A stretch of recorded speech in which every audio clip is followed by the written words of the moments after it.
Welcome everybody, thank you for coming. Today I'd like to talk about deconstructing experience for insight.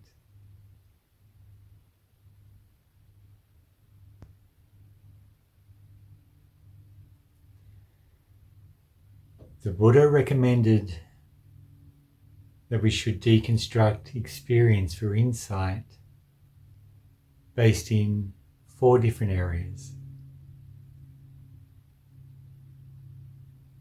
Kaya, Vedana, Chitta, and Dhamma.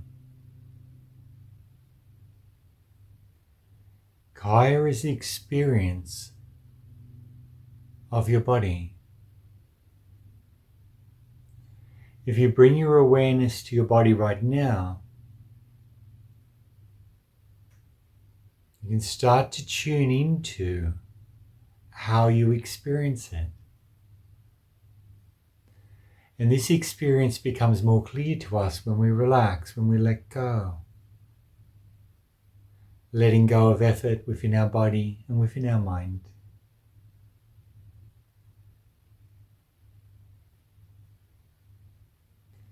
As we start to relax, we can feel clothing resting on our body. It has a feeling of pressure.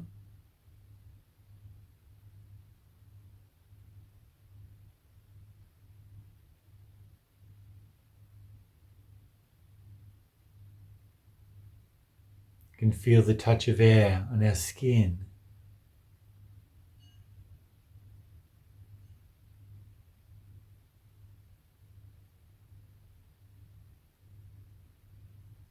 I can feel warmth and some coolness.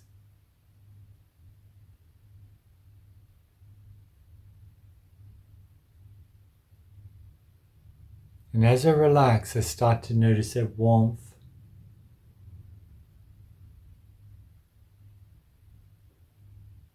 is throughout my body.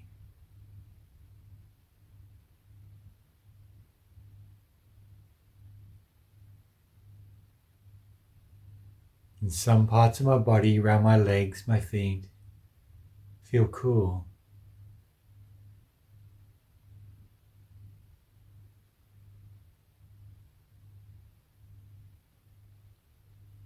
Feel the heaviness of my arms.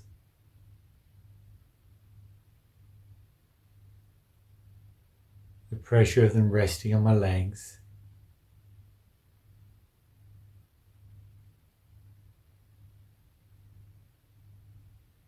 And the pressure of my body on the floor. All these experiences make up our body experience, Kaya. So Kaya is all these elemental qualities that you experience through your body now and throughout the day. Whenever you relax and check in, you can notice these elemental qualities. So earth element is experienced as a range of softness to hardness. Fire element is experienced as a range of coolness to warmth. Water element, a range of dryness to wetness and stickiness in the middle. And air element is movement. As I sit here relaxed,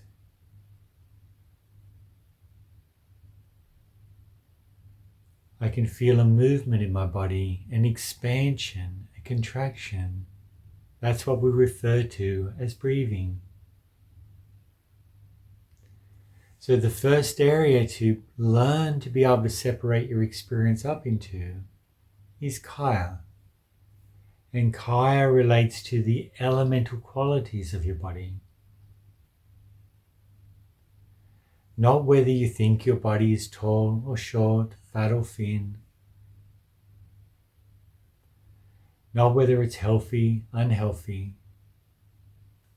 but rather your experience of your body, the experience of it just being here, learning to tune into, become aware of, become intimate with those elemental qualities.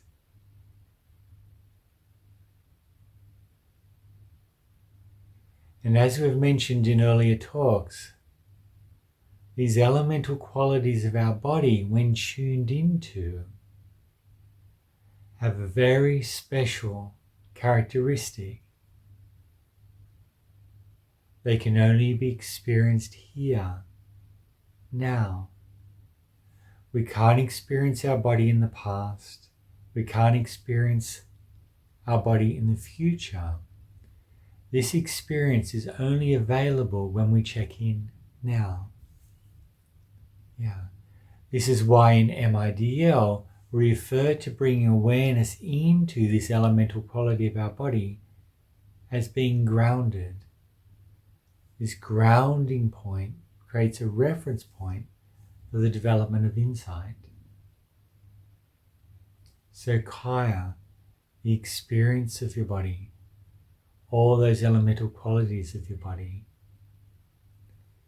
Next one is Vedana. Vedana is the experience of pleasantness, unpleasantness, or neither. Vedana is like the flavor or the taste of an experience. If we become intimate with Kaya, with those elemental qualities in our body, we start to reveal Vedana. You can think of this flavor or taste as being like eating a piece of food. If we eat a banana, we can recognize the texture of that banana. Bananas have a very specific texture. If we ate an apple, it would have a different texture. That texture relates to the elemental qualities in your body. Next to that texture of the banana is a taste, a flavor. And that flavor of the banana is very distinct from the texture of the banana. And that flavor can vary. The same as an apple, the texture of the apple, the flavor of the apple, two different experiences. If we bring our awareness to the elemental qualities in our body, we have the texture, which is those elemental qualities, and then we have the flavor, which is the Vedana, the experience of unpleasantness that goes around all aspects of those elemental qualities, or the experience of pleasantness that goes around those qualities. So sitting here now, we have the experience of our body and we can check in. Do I feel pleasant? Do I feel unpleasant? Or do I feel neither pleasant nor unpleasant? If your mind feels safe, it will produce a pleasant feeling. If your mind feels threatened, in danger, even the slightest danger, it will produce an unpleasant feeling. If your mind doesn't care at all about what you're experiencing, it will produce no feeling at all. And in a talk later on in this series, we'll talk in depth about Vedana. The texture of our body, elemental qualities, Kaya, Vedana, pleasant, unpleasant, neither. And Vedana can be divided into worldly feeling and spiritual feeling. And it's really simple to understand this. Worldly pleasantness and unpleasantness comes about gives a rise when the mind grasps or grabs onto something. And spiritual pleasantness or unpleasant comes whenever the mind releases, lets go. So we can tell the difference between whether we're experiencing spiritual Vedana or worldly Vedana, depending on the posturing of our mind. If our mind is grabbing onto a thought, a memory, a view, opinion, if it's grabbing onto sensory experience, even in our meditation practice, if our mind is grabbing onto the idea that I need to strive, to struggle, to strain, then that is still worldly Vedana. It's still a worldly feeling you're experiencing. If you're experiencing a pleasant feeling in meditation, and it's based on striving, on trying, on grasping, on doing, it's worldly. Even the dukkha that you experience, the suffering, if it's coming from a gap in your expectation, if it's coming because you're trying to get somewhere, if it's coming because you don't like the pain in your knee, you don't like the pain within your mind, it's still worldly. Spiritual Vedana arises only on letting go. When the mind and the heart let go, it feels good. It's the pleasant feeling of putting down a heavy weight, of abandoning something, of letting it go. Unpleasant spiritual Vedana arises only on letting go. When the mind lets go of control, it more clearly sees anicca, impermanence, and it also more clearly sees anatta, the autonomous nature of experience and experiencing.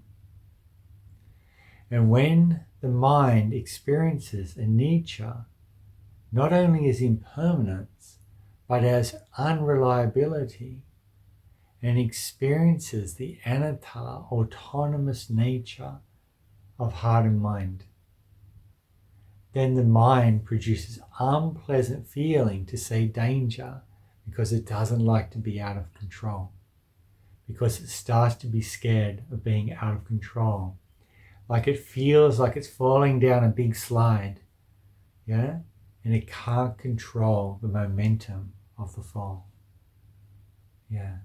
So it's this that gives rise to the dukkha, or spiritual dukkha, versus worldly dukkha. So spiritual suffering versus worldly suffering. It's important to define the two. Kaya Vedana. Chitta. Chitta directly translates as heart-mind. So chitta is of the heart and of the mind. So the experiences of the mind include your attention, your awareness.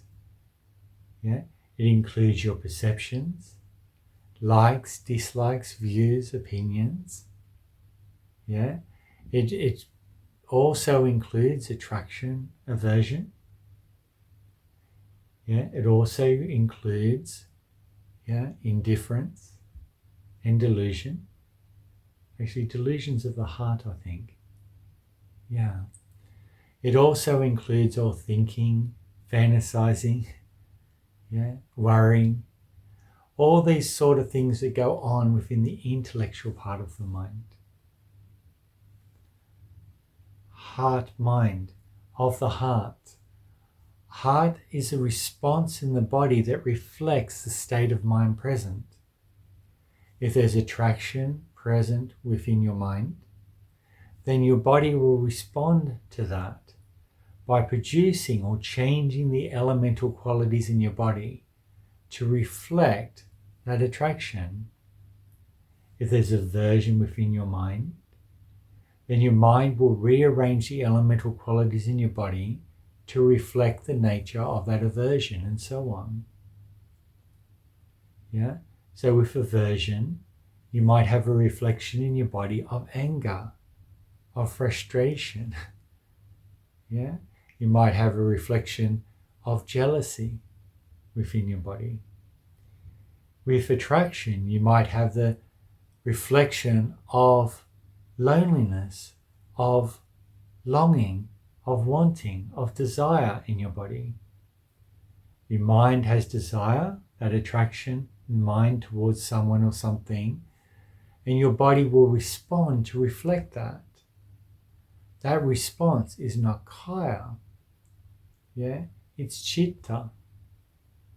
It's experiences of the mind within the body. Our body reflects the touch of the world, but our body also reflects the touch of the mind. So when we're talking about heart, we're talking about those emotional reactions, responses. And this also includes the feeling of anxiety, which even though it's very body-based, yeah, is still a reflection of the mind. So why do I see this as mind and not body?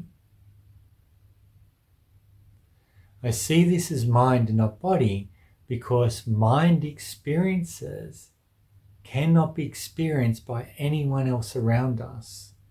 The mind experiences that appear in our body, if I feel lonely, I'm the only one for the whole of my life that can experience that loneliness within me. Other people can still experience loneliness, yeah? But that experience of loneliness is theirs to experience. Really, Vedana is still part of Chitta, but it's actually been separated out because it's so important, yeah? If I feel attraction or aversion, it's an experience within me. If I feel pleasant or unpleasant, it's an experience within me. It's not something a doctor can find or anyone else can see. They might see changes in your posture, but the actual experience is actually created by your mind. Yeah? Frustration, anger, loneliness, fear, depression are experiences in your body that are a direct reflection of your state of mind. And as such, they're mind-related experiences. So one of the important doorways for insight is being able to separate the experiences of the elemental qualities of your body that appear due to the touch of the world. So that means to the air touching your body, I can feel it now, pressure of your body on the floor, the chair, even the touch of one hand in the other, that is worldly. When you eat food, it goes down through your body, that's worldly too. So all these worldly experiences, the pain in your knee, yeah, that aching, the throbbing, yeah, the feeling of movement, all of these things are worldly experiences. We separate them from experiences of the chitta, of the heart mind. We learn to see, this emotion that I'm feeling in my body, this is of my mind, this is not of the world. This anger is not of the world. This anger is appearing because of my mind's relationship of aversion towards the world, towards this thought, towards this memory, this view, opinion, and so on. If I feel attracted to someone, that attraction is of my mind. There is no attraction in anyone else or anything. This is all mind created. We see this with insight. We see our mind chooses, or our mind feels attracted towards certain things and encourages that attraction by making us feel unpleasant here and now, and by producing a pleasant feeling that we might get as a reward if we get what we want. Yeah? And the same with aversion. Aversion produces an unpleasant feeling here and now, and the possibility of a pleasant feeling if what we're averse towards goes away. So he uses pleasantness and unpleasantness to manipulate our behavior. This is how habitual patterns practice and embed themselves. So kaya, vedana, citta. What is Dhamma? Dharma is the interaction between kaya, vedana and citta. If we look in the Satipatthana Sutta, the Satipatthana Sutta has lists of relationships, of conditional relationships. It aligns with specific conditionality, ida paccayata. We start to learn, and we can use these lists to observe, such as the hindrances, such as the 5 aggregates, the 6 sense bases, such as the enlightenment factors, the 4 noble truths. We can use these to observe the relationships that are happening between kaya, vedana and citta. So dharmas is the understanding of the conditional relationship between those 3. How does this elemental quality in my body condition heart and mind? How does vedana, pleasantness and unpleasantness, condition both heart and mind, citta, and also kaya, the experience of my body? How do all of these feed into each other as a feedback loop? Can we notice? Within this, Buddha offered very simple formula that we can observe. And this formula appears in the 4 Noble Truths. And this formula appears in the Dharma section of the Satipatthana Sutta. That's a simple formula of learning to recognize what is present within you, what's your present experience, recognizing the conditions for it to arise, the conditions for it to cease, and then applying the conditions for it to cease. And what this looks like in meditation is simple. We use these 4 areas, or the first 3 areas, to break up experience, and the 4th to develop understanding of the conditional relationships between them. So we're sitting in meditation, we're following the breath in and out,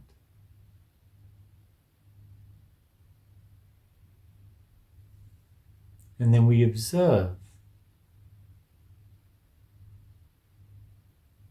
Our attention's wandered. I've been lost for like 5 minutes. For 5 minutes I literally forgot I was meditating. I feel frustrated. This just keeps happening all the time. If only my mind would stop wandering, then I wouldn't have to feel frustrated. I could get to the real meditation. So lots of meditators come up to me and say, I'm really frustrated with my meditation.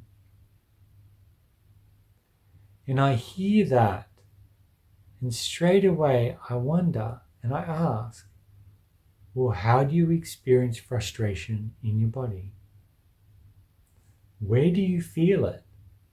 What's the elemental qualities of frustration? Can you notice tightness there? Can you notice hardness? Is frustration warm or cool? Is it heavy? Does it make you feel heavy or light? Is it agitated or is it calm? Does it move? Can you notice the tightening, the releasing? Is it wet or dry? What's the experience of frustration in your body? Where do you feel it? And how does it present to you? If you break frustration up into its elemental qualities, tight, hard, hot, then what happens is we start to get space around things, space around that experience. And this doesn't just apply to frustration, it applies to everything. And as that space appears, we start to notice Vedana, oh, unpleasant. We notice the feeling of unpleasantness in this case, filling in around, moving around within those elemental qualities. Unpleasant. And then we notice in that unpleasantness an aversion within the mind towards it. I don't like this unpleasant feeling. I don't want it to be there. Yeah? So the relationship towards that unpleasantness is revealed. We realize it's not the sensate quality in our body, the reflection of the frustration that's unpleasant. It's the unpleasantness itself.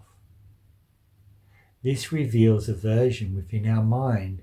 We'll see this actually as our attention either attacking the experience or our attention is actually pulling away. But either way, it's aversion. Then we can start to notice what's the relationship towards these. Well, the aversion in the mind towards the unpleasantness causes the body to tighten and tense. The mind doesn't like the unpleasantness of that, so what does it do? Well, it creates more unpleasantness. So we've got our mind, when we're frustrated, our mind is caught in a feedback loop where it produces unpleasant feeling, the body responds by tightening, the mind doesn't like that, so it produces more unpleasant feeling. And the whole experience just cycles itself. And then the mind starts to create some sort of narrative about why I'm frustrated. I'm frustrated because I'm a really good meditator and the meditation isn't going how I want it to go. Yeah?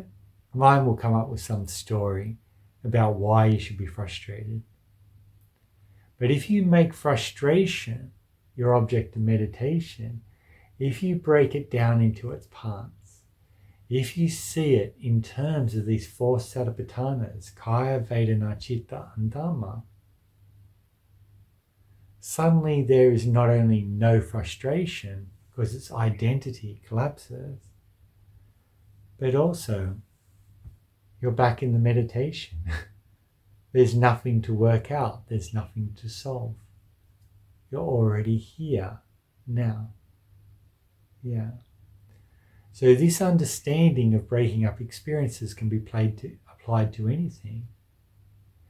Any relationship you have towards anything can be broken up in this way, in terms of the experience in your body, the experience in your mind, and the experience of Vedana, of pleasantness and unpleasantness. You can develop insight into the conditional nature of these things, how they interact and feed into each other. And this is a really important part of insight practice. So apply it to your body, apply it to your breathing, apply it to your heart and mind, apply it to everything. In particular, be really interested in your relationship towards things, interested in the 5 relationships, the relationship of attraction, the relationship of aversion, the relationship of indifference, relationship of contentment, and relationship of equanimity. Learn to recognize those relationships. Recognize whenever one is present within you. Recognize the conditions for it to arise and the conditions for it to cease. And if it's attraction, aversion, or indifference, apply the conditions for it to cease. If it's contentment or equanimity, apply the conditions for it to arise. Fairly simple, wonderful. Thank you for spending this time with me. Take care. I look forward to seeing you next time, and goodbye. Thank you so much.